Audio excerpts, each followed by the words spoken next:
বাক্যে বিশেষ শক্তি থাকবে, যেটা গড়তেও পারে আবার ধ্বংসও করতে পারে। কথা বলার সময় সম্পূর্ণ ধ্যান রাখুন নিজের বাক্যের উপর। জীবন কিছুটা সংঘর্ষের মধ্যে দিয়ে চলবে। ধনের আগমন অনেকটাই প্রচেষ্টা করার পরই মিলবে। পরিবার ও কুটুম্বদের প্রতি নির্ভরশীলতা বাড়তে পারে। হঠাৎ কোনো সমস্যা সামনে এসে উপস্থিত হতে পারে। কেরিয়ার ও প্রফেশন, আজকে আপনার মন কর্মের থেকে কিছুটা বিমুখ হতে পারে। আজকে আপনার ধৈর্য বেশি রাখতে হবে। জবে চাকরিতে স্থান পরিবর্তন বা ট্রান্সফার মিলতে পারে। যদি কেউ আজকে নতুন কোনো জব খুঁজছেন তাদের কোনো সুসংবাদ মিলতে পারে। ব্যবসা, আপনার অতিরিক্ত কঠোর অনুশাসনের কারণে ব্যবসায়িক কর্মচারীরা আপনার প্রতি অসন্তুষ্ট হতে পারে। লাভ মধ্যমই হবে। জীবনসাথী ও পরিবার, তোমার কোনো বলা কথা পরিবার বা কুটুম্বের সাথে বিবাদ উৎপন্ন করতে পারে। পরিবারে কোনো সংবাদ মিলতে পারে। পরিবারে আজ আপনার দায়িত্ব বাড়তে পারে। প্রেমে অপর পক্ষের সাথে কথাবার্তা বুঝে বলুন। দুই পক্ষের পরিবারের কারণে প্রেমের সমস্যা উৎপন্ন হতে পারে।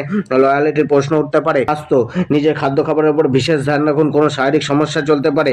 উপায়, শনিদেবের পূজা করুন, হালকা রং ব্যবহার করুন।